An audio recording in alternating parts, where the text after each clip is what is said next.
she tisked. He replied, "Oh, the boys. Yeah, the Lost Boys. Kind of like Peter Pan, Lost Boys, Neverland, Captain Hook. Yes, I know Peter Pan by J.M. Barrie, Glenn. I thought Walt Disney wrote it. Well, anyway, yeah, so, they say they are 3 or, maybe 4. 3 of the parents contacted the police, and the police report's upstairs. Did it give names? No. No. Actually, I don't really remember much after I read the memo about interns given the chance to write for the paper. I thought I had this in the bag. Honestly, Karen, I'm not sure why you're even involved, or why they involved you." Karen stood to her feet, letting Glenn pick up the rest on his own. She gave him an order. "Don't forget the paper clips, too, and a few pages are way over there in that puddle left from where something was spilled." She thought it's probably spit from Stern's hacking. She laughed inside her own thoughts. As Glenn picked up the page that the page that was stamped in red letters, he shamed her out loud. "Oh, ho, ho, ho! You dirty, dirty little girl! You scumbucket! You were reading what Stern said not to!" "I didn't know. Please don't tell him. Besides, I didn't get a chance to read. I mean, I have clearance, too. Hey, your secret's safe with me."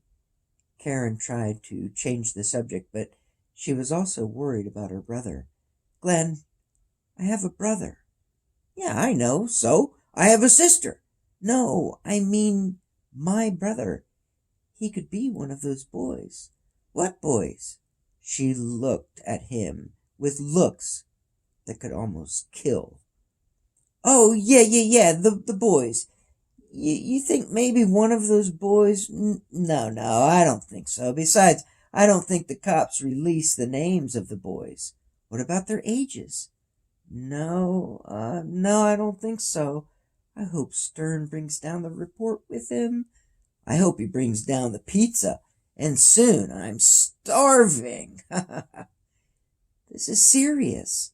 "Look," he said, "first step we need to do is look at Zoo Island info, the approved non-classified unverified shit, and get the facts. Then, like Stern said, be ready to rule out the island as the problem. We all know it is. We'll write the info, and the cops and Bob and Wilkes will allow without breaking Karen plugged in the word he was looking for. Confidentiality. Yes, I was just searching for the best word to use. Karen. Huh. Sorry, did I just laugh out loud? Glenn smiled. Yeah, but seriously, Karen, you grew up around here. You know every time kids go missing, they blame Zoo Island. Yeah, why is that, Glenn? Because it's cool to sneak into places. Karen cried out, Ugh, boys. But it is, especially places where you're not supposed to go. You do realize that is like the definition of trespassing, sneaking into places you're not supposed to sneak into. But Zoo Island has all those signs and fences. How do you know, Karen? You sneak in there, Karen? No, I read it. I read about it. Sure, you read classified stuff you ain't supposed to read. Before Karen went too far on the defense, Glenn said, Relax. You sound like Bob.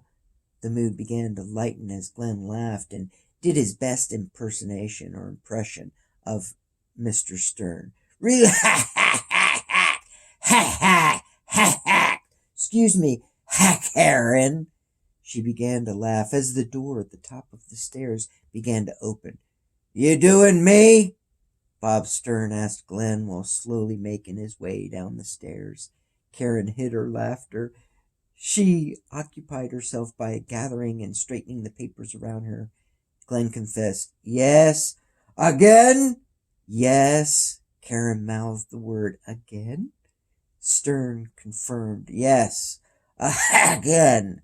Excuse me. This basement dust makes me cough. Glenn may have been pushing things too far by asking, so why do you cough upstairs too? That's a whole next level up there. Bob began to say, shut up.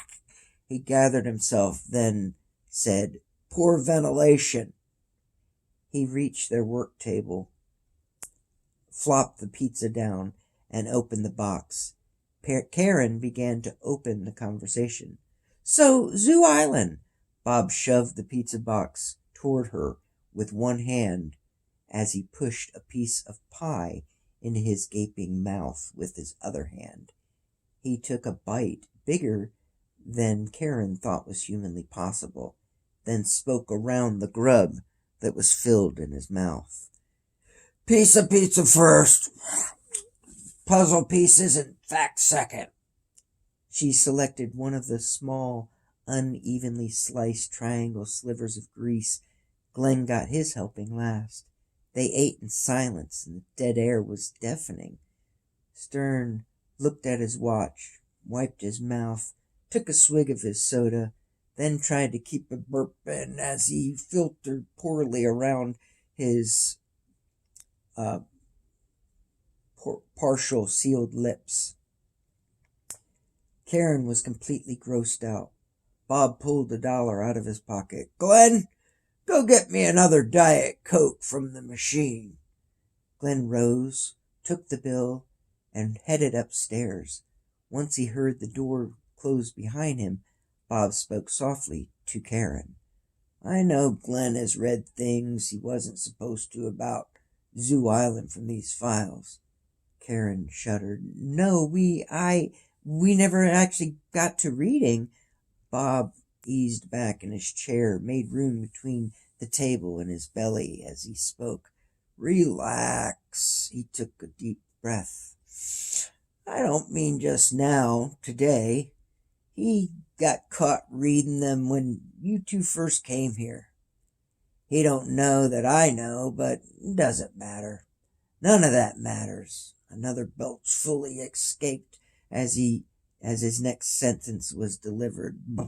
No, it doesn't matter what you heard or hear, what you read or what you read, what you know or you think you know.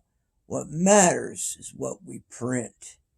We can only legally print certain things. A few years ago, a few young, ego-filled nut-job writers thought they were God's gift. They wrote propaganda stuff and things siding with the animal rights peeps. Their only purpose or goal was to shut down John Hanson's business on Zoo Island. Karen had so many questions, but sat silently while Bob spoke softly. She noticed his coughing was replaced by burping. She wasn't sure which one was worse. He finished in just a whisper. Before Glenn comes back down, I want you to know I think he's a reckless and sloppy slob. He wants to write so he can brag. I think you'll write the facts and keep our paper out of trouble, free of being sued or portrayed as helpful heroes, keeping people informed without stooping to the low level of standards of cheap tabloid magazines on sale at a supermarket checkout line. The door squeaked open. Got it, Glenn reported as he hopped down the stairway. Okay, good, Glenn, thanks. Bob winked at Karen, took the soda from Glenn, but he didn't open it. He winked at Karen again.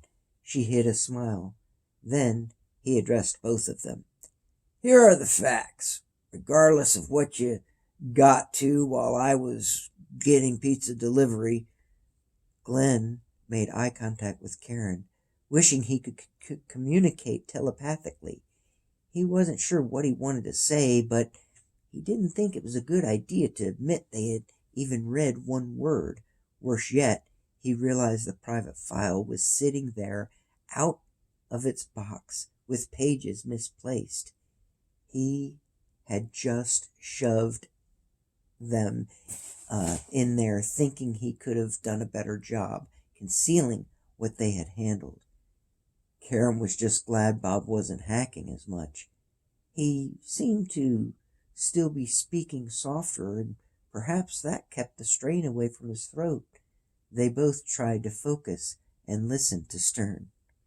Karen and Glenn inserted his own name. Glenn, yeah. Want you to focus on two things. While upstairs, I had a sit-down talk with Wilkes.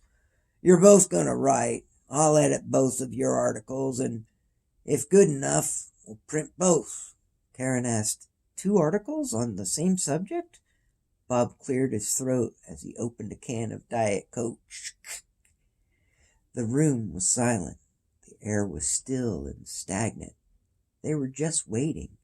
He took a slow drink, followed by dabbing his mouth with his shirt sleeve. Karen handed him a napkin. He thanked her and placed it on the table as a coaster to put his can on. Then he finally gave the info they longed to hear. No, you both right. Let me clarify. If it's not good enough, I'll tell you what to do to make it good enough. One, write an article on Zoo Island. The other, write about alleged missing children. 1,000 horses could not keep Karen's words back. Mr. Stern, I have a brother. Stern held up his hand to ease, if not to stop her. I know you have a brother, Karen nodded. I need to know. He rose his gentle hand again. The early reports gave no names. Ages? Not released. School they attended? No, but we only have 3. Karen was just scrambling. Well, get the info at least. Her boss spoke clearly. We'll get the info, at least ages, if not names, but because there are so many laws of, Glenn added the word, confidentiality. Bob belched. I think this cola's helping to keep my hacking away. He pulled another $1 out, handed it to Glenn. Get me another, will you please, Glenn? Glenn, more reluctantly this time, rose to his feet, took the bill, and started toward the stairs. Bob said, I was going to say because so many laws protect the public's privacy, no names or ages were given. Glenn shouted, Same thing, boss. He galloped up the stairs the rest of the way as loud and as fast as he could, skipping a few here and there. Bob chuckled.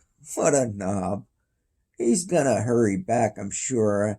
I may not recall his name, but I've got his number memorized. Karen, I just want to say, even without knowing who the boys are, because you have a brother, I think you'll be too close and get too wrapped up in the story. Trust me, I just think it's best you write about Zoo Island and let dweeb boy Glenn, gonna have the boy write about the boys. Karen, you have too much heart, kid. That came out wrong maybe, but too much heart's a good thing. I bet it spills into your writing. She nodded. She knew it did. She spoke soft, too. Look, looks like you got my number 2, boss. I'm a pretty good judge of character. You got our number. He nodded. Then, to break tension, he asked, I hope it's not 666. They both laughed as Glenn returned, asking, "You laughing at me? Some kind of private joke?" I came back soft and slow to see if you're talking about me. Stern replied, "You're not interesting enough to talk about, Glenn." Glenn came back with, "Well, I bet I could spin a story that you were trying to touch Karen inappropriately." As Glenn's mouth let out that final word, he immediately regretted it. He quickly apologized. "Too far. Oh boy, I don't mean, I would never, I am not a blackmail. I mean a blackmailer." Stern said very calmly, "Time to shut up." Karen gladly joined in the campaign. "Shut up, Glenn." Even Glenn nodded in agreement. "Glenn, Karen's gonna write an article, or several articles, on Zoo Island. You, Glenn, will report on the boys, and the two articles will appear to meet and or be joined in any way, form, or fashion." "They will not appear?" Glenn was afraid to speak, but didn't listen to his own brain. He spoke up. "So why am I here in the records room?" Karen offered a reason. "So the two stories don't appear to be connected, but are worded politically correct enough to do just that. Connect." She was right, but Glenn still didn't get it. His face showed that he had no clue. Bob nodded toward Karen and made her feel even better by hearing him say, "She's right." They both leaned forward as Bob took their new education further. "In the newspaper biz, sometimes we put out two articles that appear to be two different subjects, but we purposely write one to shed good or bad light on the other subject. It's called slanted favoritism. So Karen's gonna go through these files on the island, and you're gonna interview police, parents, friends of the boys, heck, their family pets, and gather all that information to report. Not write, report on that." Glenn asked, "Report? Write? What's the difference?" Bob just said, "I'll explain it to you later. Karen will write about all the precautions set up and around Zoo Island, what makes it safe, and what makes it damn near unable to penetrate by the public, let alone by 3 or 4 juvenile boys. Our goal, our purpose, is to produce or reduce public fear, ease public panic. You got it? Get it? Good. Get it done? We got a paper to run." Bob stood and motioned for Glenn to follow him back upstairs. They left Karen there alone. She took her focus off the fear of what she didn't know about the boys and poured herself into the files, including the one she knew she wasn't supposed to read. That only caused her fear to come back fourfold. She pulled out her phone and called her mom. "Mom, have you heard from Jeremy?" "Yeah, but Mom, but what, Mom?" "Calm down. I was just gonna say Ronnie's mom and Dave's mom called, and some other boy named John, his mom called asking if they were with Jeremy." "Mom, where is he?" "He's at the small campground near, that new boy's house. Pretty sure the boy's name is John or Jim. Yeah, near his house, I think, and none of them have a cell phone, but I'm sure they're out there having fun." "Mom, did you go to the police?" "No. No. Don't be silly. Why would I go to the Mom, we got a news alert. Something that may lead to a news release." "That's good, honey. Are you learning how to write about things like that?" "No. I mean, yes, but no. Mom, listen to me. They said that 3 or 4 boys are missing." The phone line went dead. Mom? Mom! Are you there? Mom? Mom! Karen's mom responded, I feel dizzy. Okay, Mom, sit down. I'm coming. Just sit down, Mom. Karen was horrified by the thud she heard on the other end of the line. She bolted up the stairs, yelling, I gotta go! I gotta go home! I gotta go home! My mom! I gotta go home! She stormed out and into her car. While driving, articles Karen read took flight inside her already overcrowded mind. She saw in front of her eyes some of the same words she read. She saw the name John Hanson. The diversion nearly caused her to run a red light. Her car lunged to a halt. In tight stillness, she sat, staring at the light, ready to gun it when it turned green. She prayed to the light, turn, turn, turn green! She saw a mocking headline that never made it to print. Genes of a cat mixed with a dolphin. Catfish too far. Too much. The car behind her honked, snapping her out of the trance.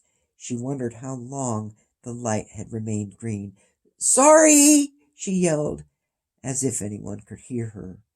Other words she had seen in her mind's eye, but she also heard in her own voice, reading those words out loud: liability, exposure, killings, severe injury, employee complaint, employee lost arm. She now understood why Bob said, don't go by what wasn't verified. She said out loud to herself, but those could all be lies, made up to make the zoo look bad. She wondered, how am I going to write positive? She coached herself. Just the known documented facts, Karen. She heard her mom's voice in her head, calling her Care Bear. She drove on through the route to her house, with her vision blurred by tears. That's the end of chapter 1. I have a whole bunch of editorial notes for Kiri to read over. I don't know that I'm going to release this audio to the public. It's mainly just for Olivia to hear, to help with the illustrations. Sorry. No, I just realized that's not even all of chapter 1. I may have to have Kiri help me make that part of the intro or something, and then the next recording will be all about Ron, Jeremy, David, and John, the 4 boys. But I'm gonna stop for now. Take a nice cold drink and rest my voice.